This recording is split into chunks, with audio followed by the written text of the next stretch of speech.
আসসালামু আলাইকুম ভিউয়ার্স, আশা করি সকলেই ভালো রয়েছেন। ভিউয়ার্স, আজকে আমরা এসেছি রাজারহাট উপজেলার বুড়িরহাট ক্রসবাদ বা টিবাদ অনেকেই বলে। তো এখানে দেখুন যে চাষিরা চর থেকে বাদাম আহরণ করে সেখানে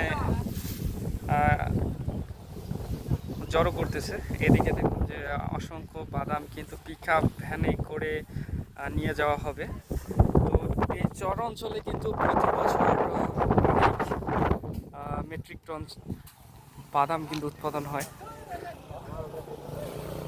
দেখুন অসংখ্য বাদাম কিন্তু এখানে। তাছাড়াও এখানে কিন্তু একটা দর্শনীয় স্থানও বটে। দেখুন